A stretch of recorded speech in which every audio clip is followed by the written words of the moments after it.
అందరికీ నమస్కారం. Welcome to Satsai Hindi DSC Vizianagaram. ఈరోజు మనం కంటెంట్ ఎలా చదవాలి, కంటెంట్లో బిట్టుపోకుండా మనం ఏ విధంగా ఆన్సర్ చేయాలి అనేది ఒకసారి చూద్దాం.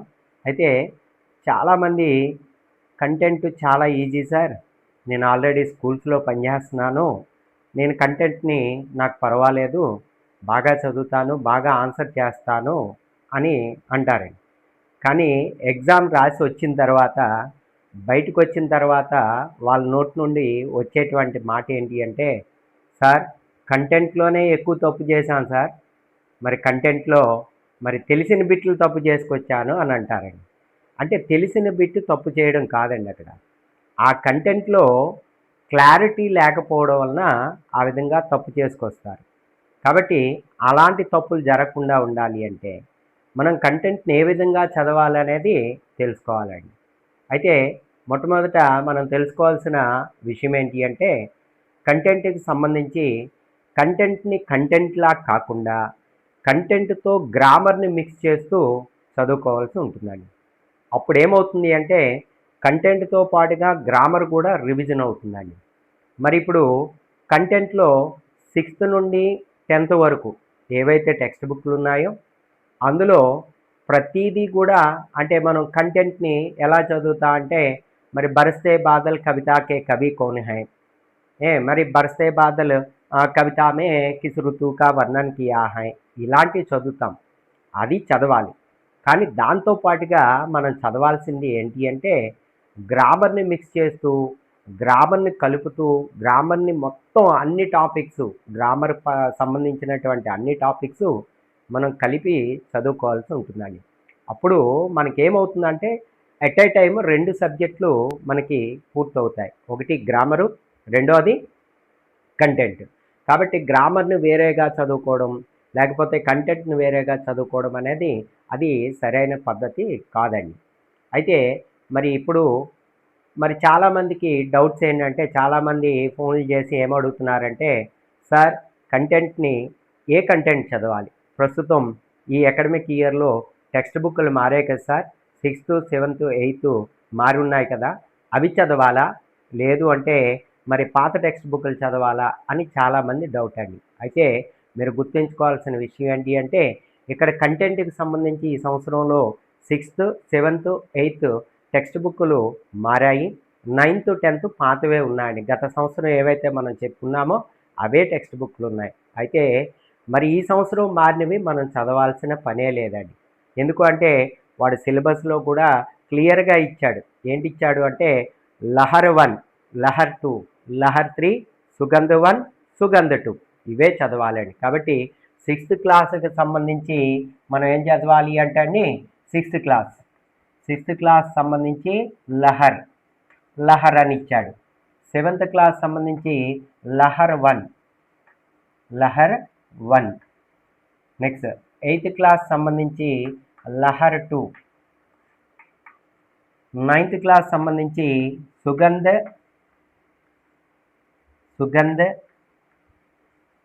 1. నెక్స్ట్ అలాగే 10th క్లాస్ సంబంధించి సుగంధ్ 2. ఇవండి ఈ 5 టెక్స్ట్ బుక్లు మనం చదవాల్సి ఉంటుందండి. ఓకేనమ్మా? కాబట్టి సబ్జెక్ట్ పరంగా మీకు ఏమైనా డౌట్స్ ఉన్నట్లయితే మనం కంటెంట్ చెప్పేటప్పుడు మీకు ఆ డౌట్స్ అన్నీ కూడా క్లారిఫై అవుతాయి. మరి ముఖ్యంగా మీరు చదవాల్సిన టెక్స్ట్ బుక్లు ఏంటి అంటే ఈ పాత టెక్స్ట్ బుక్లనే మనం చదవాలి, పాత సిలబస్నే చదవాలి. ప్రస్తుతం డిఎస్సి వరకు కూడా ఈ పాతవే చదువుకోవాల్సి ఉంటుంది. అయితే ఈరోజు మనం కంటెంట్ని ఏ విధంగా చదవాలి, మరి బిట్టు ఏ విధంగా వస్తుంది, మరి ఆ బిట్ని ఏ విధంగా మనం ఆన్సర్ చేయాలి, మరి బిట్లు పోకుండా ఉండాలి అంటే కంటెంట్లో మనకి ఒక్క బిట్టు కూడా పోకూడదు. కాబట్టి ఆ విధంగా మనం ప్రిపరేషన్ అనేది చేసుకున్నట్లయితే బాగుంటుంది. అయితే మనం ఇప్పుడు లెసన్ చెప్పేటప్పుడు మీకు అర్థమవుతుంది ఏ విధంగా చదవాలి, ఎలా చదివితే మన కంటెంట్ అనేది ఈజీగా మార్క్స్ గెయిన్ చేయొచ్చు అనేది మనకి ఈ వీడియోలో అర్థమవుతుంది. కాబట్టి జాగ్రత్తగా వినండమ్మా. ఇప్పుడు మనం 6th క్లాస్ టెక్స్ట్ బుక్ చూద్దామమ్మా. మరి అందరూ కూడా టెక్స్ట్ బుక్స్ దగ్గర పెట్టుకోండి. మరి టెక్స్ట్ బుక్ చెప్తున్నప్పుడు మనం ఖచ్చితంగా అక్కడే మనకు అవసరమైనటువంటి విషయాలన్నింటినీ కూడా గ్రామర్ పరంగా వచ్చినటువంటి విషయాలన్నింటినీ కూడా రాసుకుంటుండండి. మరి ఇందులో 6th క్లాస్ టెక్స్ట్ బుక్ పేరేంటి, అక్కడి నుండి మొదలు పెడదామమ్మా. మనం కంటెంట్ అనేది అక్కడి నుండి మొదలు పెడదాం. లహర్. లహర్కి బహువచనం ఏంటి అంటే లహరేం. లహర్కి బహువచనం ఏంటమ్మా? లహరే. ఇది ఏ లింగ్ అంటే స్త్రీలింగ. స్త్రీలింగమ్మ. లహర్కి బహువచనం ఏంటి? లహరే. అలాగే మరి దానికి లింగు అడిగినట్లయితే స్త్రీలింగ్ అని చెప్పి అంటామమ్మా. అయితే లహర్లో మనకి ఇచ్చినటువంటి టాపిక్స్ ఏంటనేది ఒకసారి చూద్దామా. అందరూ టెక్స్ట్ బుక్స్ ఓపెన్ చేయండి. అలాగే విషయ సూచి చూడండి అమ్మా. మనకి ఇక్కడ 2 సెమిస్టర్స్ ఉంటాయి, సెమిస్టర్ 1, సెమిస్టర్ 2. అందులో మనం చూసుకున్నట్లయితే మొట్టమొదటిది సన్నద్ధతా కార్యక్రమం ఇచ్చాడు. ఏంటమ్మది? సన్నద్ధతా కార్యక్రమం. సన్నద్ధతా కార్యక్రమం చూడండి ఇక్కడ. సన్నద్ధత, సన్నద్ధత. ఈ సన్నద్ధతలో మనం ఎన్ని వర్ణాలు ఉన్నాయని అడుగుతాడు. సన్నద్ధతలో ఎన్ని వర్ణాలు ఉన్నాయి? ఎన్ని వర్ణాలు ఉన్నాయంటే అమ్మా ఇక్కడ చూడండి, ఇవి 2, ఇవి 3, ఇవి 3, ఇవి 2. అంటే 2, 3, 3, 2. అంటే మొత్తం 10 వర్ణాలు ఉన్నాయి. ఎన్ని వర్ణాలు ఉన్నాయమ్మా? 10 వర్ణాలు. దాన్ని వర్ణవిచ్ఛేదం చేయండి అంటాడు. వర్ణవిచ్ఛేదం.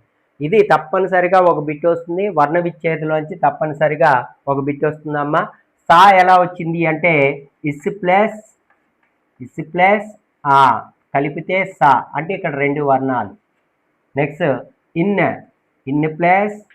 ఇన్ ప్లస్ ఆ, ఇవి 3 వర్ణాలు. ఇద్ ప్లస్ ఆ, ఇవి 3 వర్ణాలు. అలాగే ఇత్ ప్లస్ ఆ, 2 వర్ణాలు. అయితే మనకి పదాన్ని చూడంగానే ఎన్ని వర్ణాలు ఉన్నాయనేది మనం పోల్చాలి అని అంటే ఈజీగా ఒక విషయాన్ని గుర్తుంచుకోండి అమ్మా. మనకి స్వర్ ఏవైనా వచ్చాయనుకోండి, స్వర్ ఆ నుండి ఔ వరకు ఏవైతే వచ్చాయనుకోండి, ఈ 11 వర్ణాల్లో ఏ వచ్చినా అది ఒక వర్ణంగా తీసుకుంటాం. మరి అలాగే కా నుండి హా వరకు, కా నుండి హా వరకు వ్యంజన్ ఏవైతే స్పర్శ వ్యంజన్ వస్తాయో అవన్నీ కూడా 2గా తీసుకోవాలి, 2 వర్ణాలుగా తీసుకుంటాం.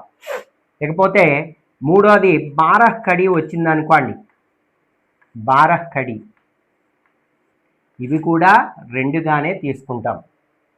లేకపోతే ద్విత్వాక్షర వచ్చింది అనుకోండి, ద్విత్వము, ఇవి 3 వర్ణాలుగా తీసుకోవాలి. అలాగే సంయుక్తాక్షరం వచ్చింది అనుకోండి, సంయుక్తాక్షర వచ్చినట్లయితే 3 వర్ణాలు. ఇప్పుడు దీన్ని బట్టి దీని ఎగ్జాంపుల్ చూద్దాం. సా అనేది మనకి వ్యంజన్ కాబట్టి 2.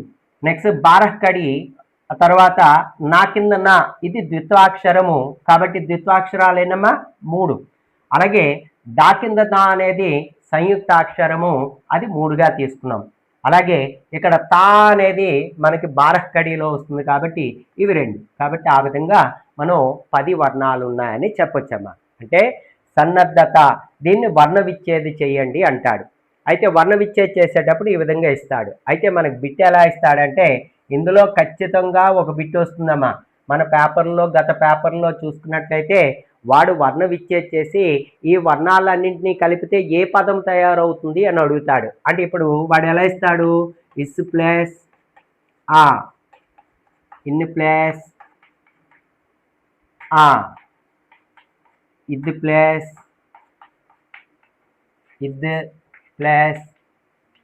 ఆ,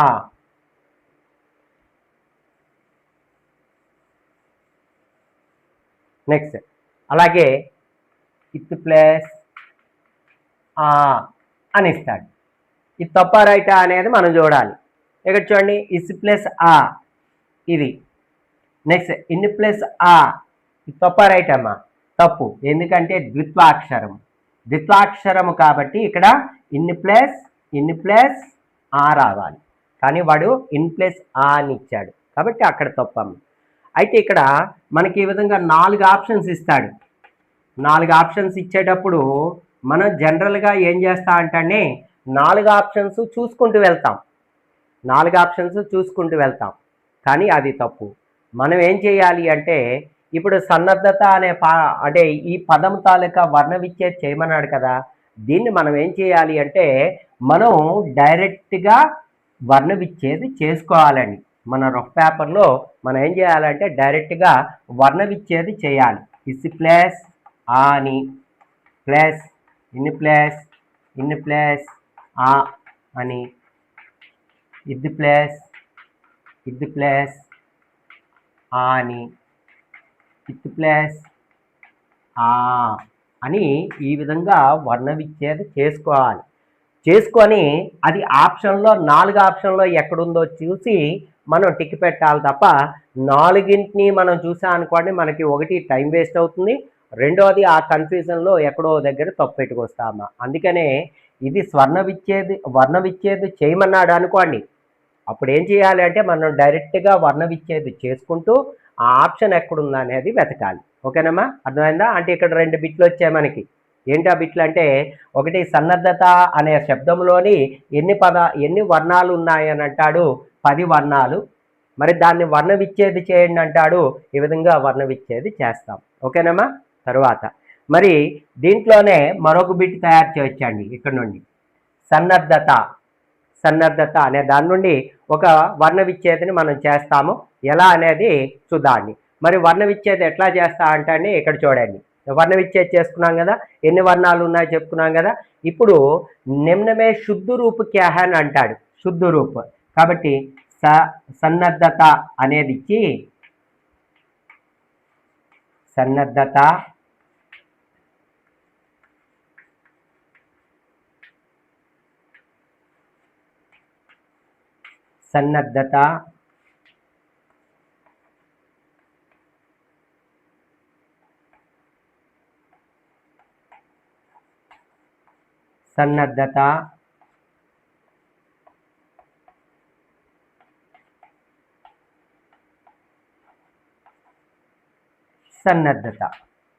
ఈ 4 ఏది కరెక్ట్ అంటాడమ్మా, ఇది మనకి రైట్.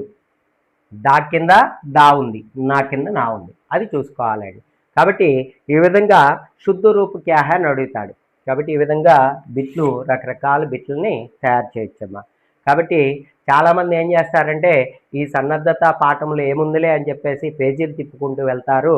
కాబట్టి అలా కాకుండా మనం చేయాల్సింది ఏంటి అంటే మరి ఈ విధంగా సన్నద్ధత, నెక్స్ట్ సన్నద్ధత పాఠంలో అంటే ఆ శబ్దంలోని ఎన్ని వర్ణాలు ఉన్నాయి, అలాగే దాని వర్ణ విచ్ఛేదం, నెక్స్ట్ దాని తాలూకా శుద్ధ రూపు, ఇవన్నీ కూడా మనం చూసుకోవాల్సి ఉంటుందమ్మా. అర్థమైందమ్మా?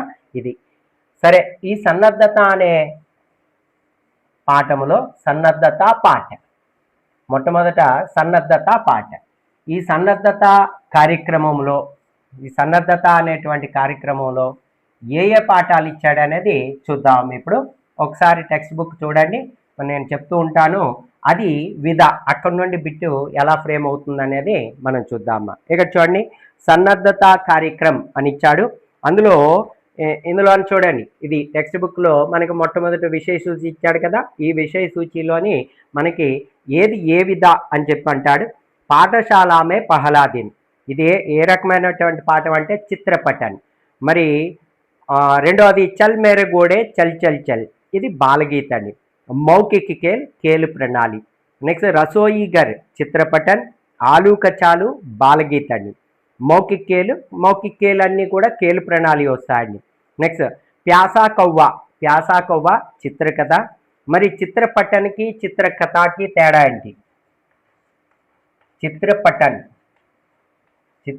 అంటే ఏంటి, చిత్రకథ అంటే ఏంటి? ఈ రెండింటికి తేడా ఉందా లేదా? ఉన్నదమ్మా. ఏంటి ఆ తేడా అంటే, చిత్రపటన్ అంటే ఫర్ ఎగ్జాంపుల్ ఇక్కడ మనకి చిత్రపటంలో మనకి ఫస్ట్ ఇచ్చాడు కదండి. ఇక్కడ ఈ విధంగా బొమ్మ ఇచ్చాడు, బొమ్మలో కొన్ని పదాలు ఇచ్చాడు అంతే. ఆ చిత్రపటన్ అంటే బొమ్మని చూసి మనం చదవడం, ఆ బొమ్మకు సంబంధించినటువంటి విషయాలన్నింటినీ కూడా చదువుకోవడం. మరి చిత్రకథ అంటే ఏమవుతుంది అంటే అండి, మరి రసోయి గర్ చిత్రపటన్ అండి, రసోయి గర్ చిత్రపటన్ అవుతుంది. అలాగే మరి ఇది ఉంది, ప్యాసా కవ్వ ఉంది. ఈ ప్యాసా కవ్వ అనేది ఏంటంటే చిత్రాలు ఇస్తూ, ఇలా బొమ్మలు అన్నీ కూడా ఇస్తూ, చిత్రాలు ఇస్తూ, ఆ చిత్రాల ఆధారంగా కథ తయారు చేయడం, చిత్రాల ఆధారంగా కథని తయారు చేయడం, దాన్నే చిత్రకథ అని అంటాడండి. చిత్రకథ. చిత్రకథ అర్థమైందమ్మా? చిత్రపటానికి చిత్రకథకి తేడా ఏంటి అంటే, చిత్రపటంలో ఒక బొమ్మ ఇస్తాడు, ఆ బొమ్మ గురించి సంబంధించినటువంటి అంశాలన్నింటినీ చదువుకోవడాన్ని చిత్రపటం అంటాం. చిత్రకథ అంటే మాత్రం బొమ్మలు ఇస్తాడు, ఆ బొమ్మకి సంబంధించినటువంటి కథని కిందన తయారు చేయడం, దాన్ని చిత్రకథ అని అంటాం. ఇది మన సస్వరవాచన విధులు చెప్పేటప్పుడు, మెథడాలజీలో చెప్పుకునేటప్పుడు ఈ విధంగా మరి చాలా రకాల బొమ్మలు ఇచ్చి ఆ బొమ్మలతో కథను తయారు చేయించడం ఏ విధి అంటాడు? అది కహానీ విధి. అది ఏ విధి అండి? కహానీ విధి అని అంటాం. ఓకే, అది అక్కడ వచ్చేటప్పుడు అది చెప్పుకుందాం. సరే, ఇప్పుడు అర్థమైంది కదమ్మా చిత్రపటానికి చిత్రకథకి. నెక్స్ట్ అలాగే నెక్స్ట్ వన్ చూసుకున్నట్లయితే ప్యాసా కవ్వ చిత్రకథ. దోహే పద్య అండి. నెక్స్ట్ మౌఖికేలు ప్రణాళి. ఈ కేలు ప్రణాళి, మౌఖికేలు అన్నీ కూడా కేలు ప్రణాళి కిందకు వస్తాయి. సాంపౌర్ చీంటియాం చిత్రకథ. సాంపౌర్ చీంటియాం. ఒక్కసారి మీరు అది చిత్రకథనా లేదా చిత్రపటన అనేది మీకు డౌట్ వచ్చింది అనుకోండి, ఒక్కసారి ఆలోచించండి. ఏంటి ఆలోచించాలంటే, మన టెక్స్ట్ బుక్లోని బొమ్మలు ఇచ్చి కథ ఇచ్చాడా లేదా బొమ్మ మాత్రమే ఇచ్చాడా అనేది మీరు చూసుకోండి. చూసుకున్నట్లయితే మనకి అది క్లారిటీ వచ్చేస్తుందండి. కాబట్టి సాంపౌర్ చీంటియా, సాంపౌర్ చీంటియా ఎలా ఉంటుందంటే మనకు బొమ్మలు ఇచ్చి కిందనే కథ ఇస్తాడు, కాబట్టి ఇది చిత్రకథ అవుతుందండి. మమ్మీకి రోటీ గోల్ గోల్ గోల్, ఇది బాలగీత అండి. నెక్స్ట్ మౌఖికేలు కేలు ప్రణాళి. కట్టే అంగూర్. కట్టే అంగూర్ అనేది చిత్రకథ, అంటే అక్కడ ద్రాక్ష పళ్ళు చెట్టు, నెక్స్ట్ సిఆర్ ఇవన్నీ కూడా కనిపిస్తాయి, బొమ్మలు ఇచ్చి మనకి కిందన కథ ఇస్తాడు, కాబట్టి ఇది చిత్రకథ అవుతుందండి. నెక్స్ట్ అలాగే ఆవో బచ్చే తుమ్హే దికాయే, ఇది దేశభక్తి గీత అండి. ఇది గుర్తుంచుకోండి, మిగతావన్నీ కూడా బాలగీతులు, ఇది ఒక్కటి మాత్రమే దేశభక్తి గీత. ఏదండి? ఆవో బచ్చే తుమ్హే దికాయే అనేది మనకి దేశభక్తి గీతం అవుతుంది. నెక్స్ట్ మౌఖికేలు ఇచ్చాడు. షేర్ ఔర్ చూహా, ఇది కూడా చిత్రకథ. నెక్స్ట్ సాబరమతి కా సంత్. సాబరమతి కా సంత్ ఇది ఫిల్మీ గీత అండి. మరి ఆవు బచ్చే తుమ్హే దికాయే అనేది దేశభక్తి గీతం అయితే, మరి సాబరమతి కా సంత్ అనేది ఫిల్మీ గీత అవుతుందండి. నెక్స్ట్ మౌఖికేలు, ఇవన్నీ కూడా మనకి సన్నద్ధత పాఠ అంతర్గత్, సన్నద్ధత కార్యక్రమంకే అంతర్గత్ మరి దియే గయే పాఠ అండి, ఇచ్చినటువంటి పాఠాలు. వీటిని మనం ఒక్కొక్కటిగా ఇప్పుడు మనం చూద్దామమ్మా. మరి ఫస్ట్ సన్నద్ధత పాఠ, ఇందాక చెప్పుకున్నాం కదా, సన్నద్ధత అనేది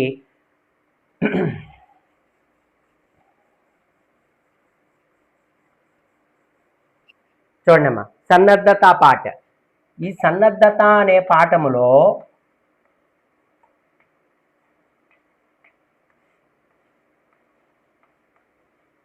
అయితే సన్నద్ధత అనే పాటలో కారక్ ఏమైనా ఉందా? కారక్ అడుగుతాడు. సన్నద్ధత పాట కారక్ ఏమైనా ఉందమ్మా? ఉన్నది. ఏంటి ఆ కారక్ అంటే సన్నద్ధత కేలియే పాట. సన్నద్ధత కేలియే పాట అంటే ఇక్కడ ఏ కారక్ ఉందమ్మా? కారక్ లోపించింది, కాబట్టి సన్నద్ధత కేలియే పాట. అలాగే రసోయిగర్ అన్నాడు అనుకోండి, రసోయిగర్. రసోయిగర్ అంటే రసోయి కాగర్ రాదండి, రసోయి కేలియే గర్, కేలియే వస్తుందండి. కేలియే అంటే ఏ కారక్ ఉందండి ఇక్కడ? సంప్రదాన కారక్ ఉందండి. రసోయి కేలియే గర్ సంప్రదాన కారక్ ఉందండి. కాబట్టి ఈ విధంగా మనకి అడుగుతాడు. అయితే సన్నద్ధత పాట అనే దాంట్లో ఏ కారక్ ఉందంటే మరి సంప్రదాన కారక్ ఉంది, కేలియే అనేది ఉందమ్మా. అయితే ఇందులోని మరి ఇక్కడ ఏమీ లేదు, కానీ మరి అక్కడ సన్నద్ధత ఇందాక చెప్పుకున్నట్టుగా వర్ణాలు, అలాగే మనకి వర్ణ విచ్ఛేద్ ఇవన్నీ కూడా చెప్తాడు. అయితే రెండోది చూద్దామమ్మా, పాఠశాలమే పహలాదిన్. రెండోది ఏంటమ్మా? పాఠశాలమే పహలాదిన్. పాఠశాల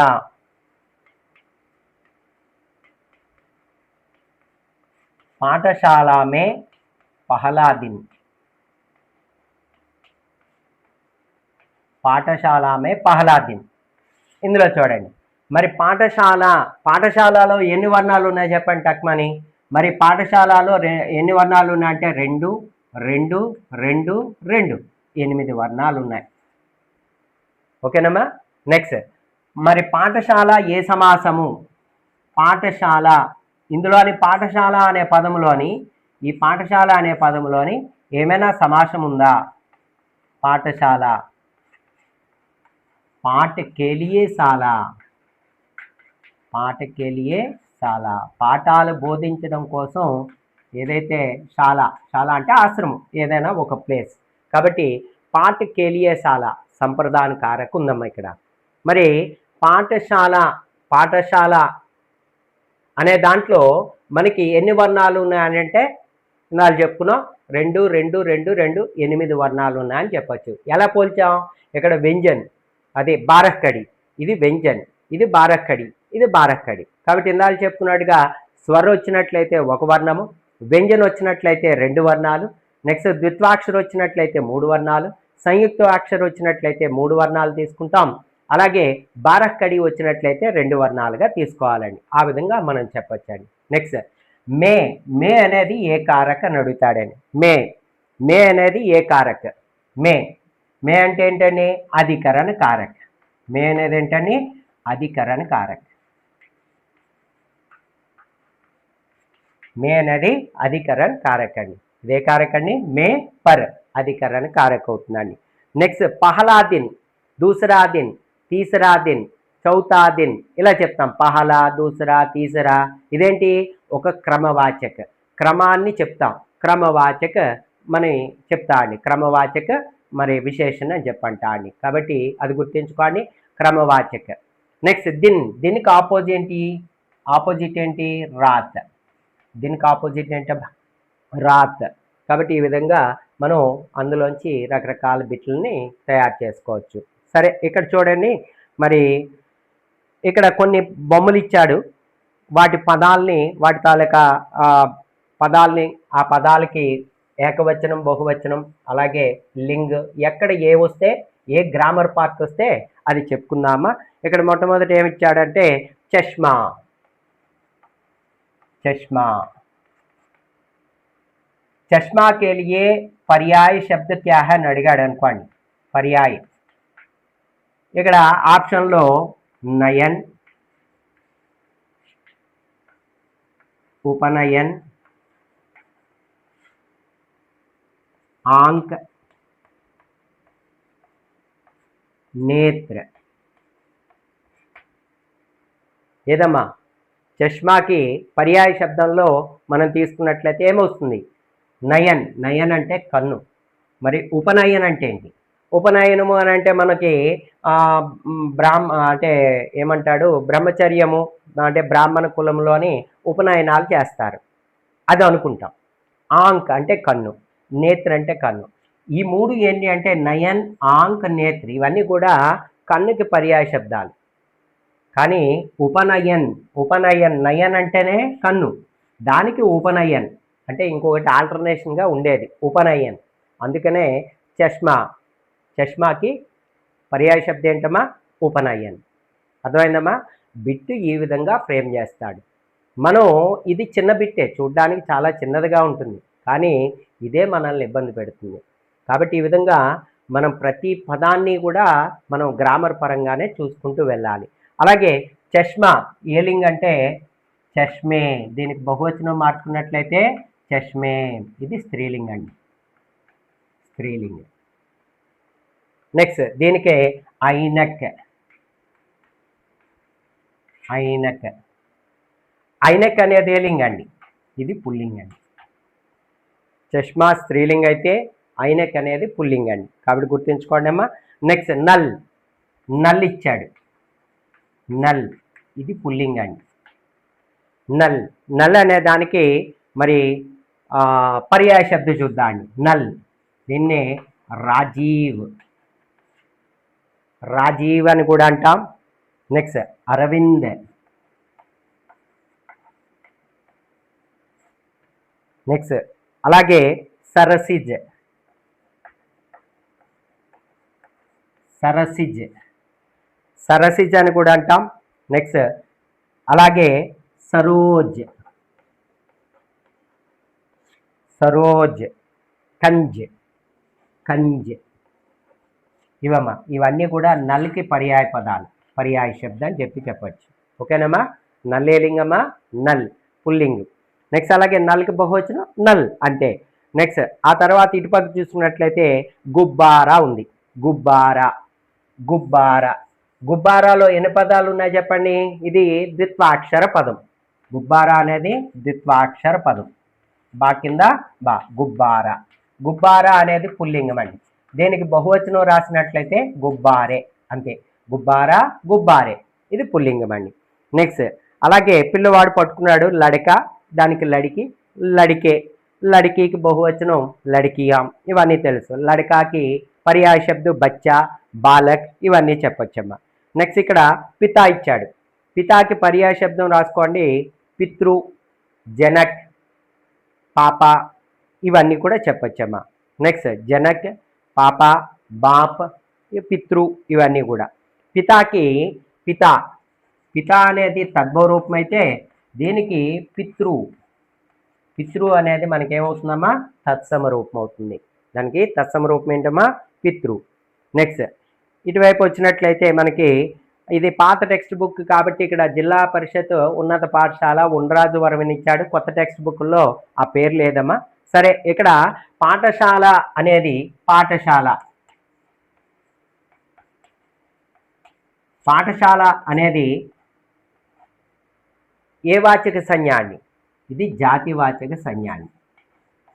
దేవాచక సంజ్ఞ అండి, జాతివాచక. దీని ముందు ఎప్పుడైనా ఏదైనా పేరు తగిలించాలనుకోండి, ఇక్కడ గాయత్రి అన్నా అనుకోండి, గాయత్రి పాఠశాల, నారాయణ పాఠశాల అన్నా అనుకోండి, అప్పుడు ఎలా మారుతుందమ్మా? వ్యక్తివాచకలోకి మారుతుంది. కాబట్టి చూసుకోండి, పాఠశాల అనేది మనకి జాతివాచక సంజ్ఞ. మరి పాఠశాలకు బహువచనం ఏంటి చెప్పండి? పాఠశాల, పాఠశాల, పాఠశాలాయే. పాఠశాలకు బహువచనం ఏంటమ్మా? పాఠశాలాయే. మరి ఇది వచ్చింది అంటే ఇది ఏ లింగమమ్మా? స్త్రీలింగం. ఇదే లింగమమ్మా? స్త్రీలింగ. పాఠశాలకు బహువచనం ఏంటమ్మా? పాఠశాలాయే. ఇదే లింగం అంటే స్త్రీలింగ. మరి ఇక్కడ పాఠశాల ఉండ్రాజవరం. ఉండ్రాజవరం ఏమవుతుంది? ఏ వాచక సంజ్ఞ అవుతుంది? వ్యక్తివాచక సంజ్ఞ అవుతుంది. కాబట్టి గుర్తుంచుకోండి. నెక్స్ట్ చటీ కక్ష అని ఇచ్చాడు. 6వ తరగతి క్లాస్ రూమ్ ఇచ్చాడు. కక్ష, కక్ష. కక్షకి బహువచనం ఏంటండి? కక్ష, కక్షాయే. కక్షాకి బహువచనం ఏంటమ్మా? కక్షాయే. ఇదే లింగం అంటే స్త్రీలింగం అని చెప్పొచ్చండి. కక్షాయే స్త్రీలింగం, కక్షాయే స్త్రీలింగం. నెక్స్ట్ అలాగే కిడకి, కిడకి, కిడకి. కిడకీలో ఏ లింగం అండి? కిడకి స్త్రీలింగం. ఇది కూడా స్త్రీలింగం అండి. దీని తాలూకు బహువచనం ఏంటంటే కిడకి, కిడకియాం అని చెప్పనొచ్చమ్మా. నెక్స్ట్ అలాగే కిందని అధ్యాపక్ అని ఇచ్చాడు. అధ్యాపక్, అధ్యాపక్, అధ్యాపక్ ఇచ్చాడు. అధ్యాపక్కి స్త్రీలింగం ఏంటి అంటే అధ్యాపిక, అధ్యాపిక. స్త్రీలింగం ఏంటమ్మా? అధ్యాపిక. అధ్యాపక్, అధ్యాపిక. ఇది ఏ వాచక సంజ్ఞ అంటే జాతివాచక సంజ్ఞ అవుతుంది. జాతివాచక సంజ్ఞ. మరి హిందీ అధ్యాపక్ అన్నాడు అనుకోండి, అదే వాచక సంజ్ఞ అవుతుందండి. అది కూడా జాతివాచక అండి. హిందీ అధ్యాపక అనేది ఒక జాతి కాబట్టి జాతివాచక అవుతుందండి. ఓకేనమ్మా. మరి అక్కడ పేరు పెట్టాడు అనుకోండి, కిషోర్ అధ్యాపక్ అన్నాడు అనుకోండి, అప్పుడేమవుతుంది? అది వ్యక్తివాచకలోకి వస్తుందమ్మా. కాబట్టి పేరు ఉన్నట్లయితే ఖచ్చితంగా వ్యక్తివాచక అవుతుంది. పేరు లేకుండా మామూలుగా ఉన్నట్లయితే మనకేమవుతుందమ్మా అంటే అధ్యాపక్ అనేది జాతివాచక సంజ్ఞ అవుతుందమ్మా. నెక్స్ట్ అలాగే లడికి ఇచ్చాడు. మరి పౌదా, పౌదా, పౌదా, పౌదా. దీని పుల్లింగ, స్త్రీలింగ. మీకు డౌట్ అయితే దాన్ని ఏకవచనం నుండి బహువచనంలో మార్చుకోండి. మార్చుకుంటే పౌదా, పౌదే. ఏంటమ్మా? పౌదా, పౌదే. ఇది స్త్రీలింగ, పుల్లింగ అంటే మనం పుల్లింగ అని చెప్పొచ్చమ్మా. నెక్స్ట్ బాల్టీ, బాల్టీ ఇచ్చాడు. బాల్టీ, బాల్టీ. ఇది స్త్రీలింగం. ఇది కూడా స్త్రీలింగమే. మరి దీనికి బహువచనం ఏంటంటే బాల్టియాం, బాల్టీ, బాల్టియాం చెప్పొచ్చమ్మా.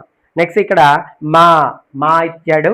మాత, జనని పర్యాయ శబ్దాలు. మాత, అమ్మ, నెక్స్ట్ మా, మాత, జనని, ఇవన్నీ కూడా చెప్పొచ్చమ్మా. ఇది మనకి ఉండేటువంటి ఇవి. అయితే ఇక్కడ పాఠశాల, ఈ పాఠశాలకి పర్యాయ శబ్దాలు ఏమైనా చెప్పగలమా? పాఠశాల, పాఠశాల అనే దానికి పర్యాయ శబ్దాలు మద్రసా, మద్రసా. నెక్స్ట్ అలాగే స్కూల్, విద్యామందిర్, విద్యామందిర్. అలాగే విద్యాస్థాన్, విద్యాస్థాన్, విద్యామందిర్, విద్యాపీఠ్, మద్రసా, స్కూల్. నెక్స్ట్ ఇంకొకటమ్మ కొత్తది, ఇవన్నీ మనకు తెలుసు, తాలీమగర్.